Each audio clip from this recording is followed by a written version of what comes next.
Assalamualaikum warahmatullahi wabarakatuh.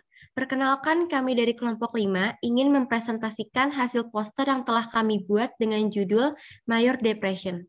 Sebelum kami memulai presentasi ini, saya akan memperkenalkan anggota dari kelompok 5, yaitu ada saya sendiri, Azhara Amalia Putri, selanjutnya ada Diwan Aulia Fajrian, dan Nur Safa Humairah. MDD atau Major Depression yaitu merupakan suatu gangguan episodik atau dapat dikatakan sebagai gangguan depresi yang dirasakan secara berepisod atau berkala sesuai dengan rentang waktu yang dirasakan oleh si penderita. Muncul untuk jangka waktu tertentu dan kemudian efek yang dirasakan pun jelas, serta dapat menghilang dari waktu ke waktu. Selanjutnya, terdapat gambaran esensial episode depresi mayor, yaitu adanya satu periode yang berlangsung paling sedikit 2 minggu yang ditandai dengan adanya mood depresi atau hilangnya minat atau bahkan rasa senang pada hampir semua aktivitas. Selanjutnya, terdapat beberapa kriteria pada Major Depression, yaitu 1. Major Depression atau MDD merupakan gangguan depresi berat. 2. Adanya gangguan tidur. Ketiga, terdapat perasaan tertekan atau depresi. Yang keempat, tidak disebabkan oleh efek obat-obatan secara langsung atau dapat diartikan sebagai efek yang dirasakan secara bertahap sesuai dengan seberapa sering kita mengonsumsi obat tersebut. Kelima, tidak disebabkan oleh kondisi medis lain. Yang keenam, episode yang dialami tidak boleh diwakili perasaan berkabung. Yang ketujuh, insomnia atau hipersomnia hampir sepanjang hari. Dan yang kedelapan, hilangnya tenaga atau lelah hampir setiap hari. Gejala Major Depression. Poin pertama, terdapat 2 atau lebih gejala yang muncul selama 2 minggu. Gejala-gejala yang muncul meliputi hilangnya minat, timbulnya perasaan depresi, gangguan nafsu makan, gangguan berat badan, gangguan tidur, perubahan psikomotor, kehilangan energi, munculnya perasaan tidak berharga dan perasaan bersalah, timbulnya gangguan konsentrasi, munculnya keraguan dan pikiran tentang kematian atau bunuh diri.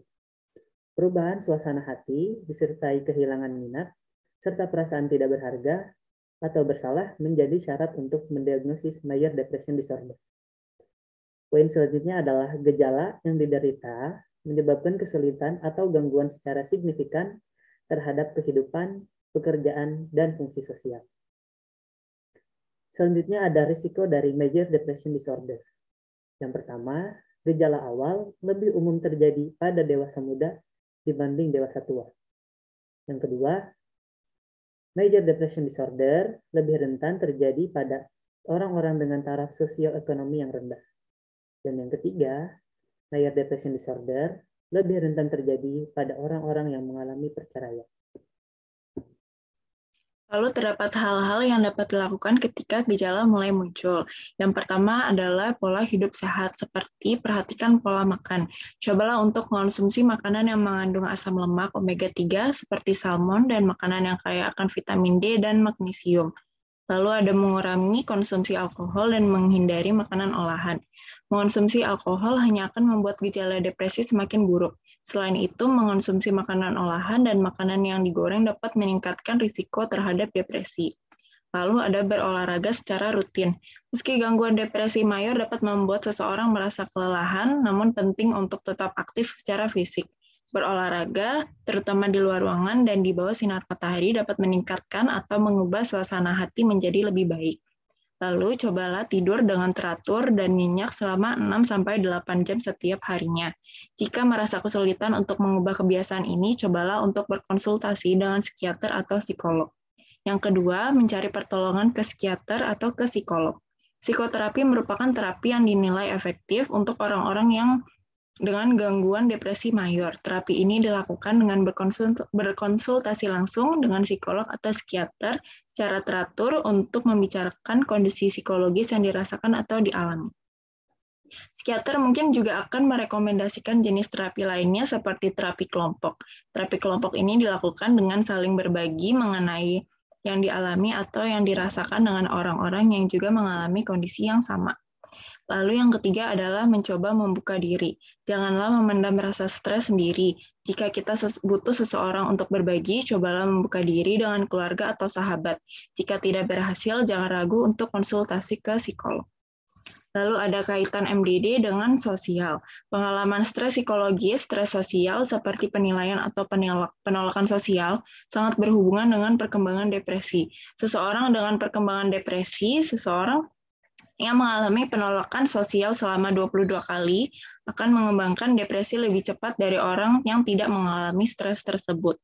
Peristiwa kehidupan yang penuh stres seperti kematian pasangan atau kehilangan pekerjaan akan menyebabkan depresi. Banyak literatur yang menjelaskan bahwa ada hubungan antara peristiwa kehidupan yang berat dan timbulnya depresi mayor. Sekian presentasi yang dapat kami berikan, kurang lebihnya mohon dimaafkan. Wassalamualaikum warahmatullahi wabarakatuh. Jika teman-teman mengalami gejala yang kami sebutkan di atas, segera datangi profesional terdekat kepada psikolog atau psikiater terdekat. Jangan pernah melakukan self-diagnosis. Kamu boleh mengabaikan chatku, tapi tidak boleh mengabaikan kesehatan mentalmu. Stop self-diagnosis.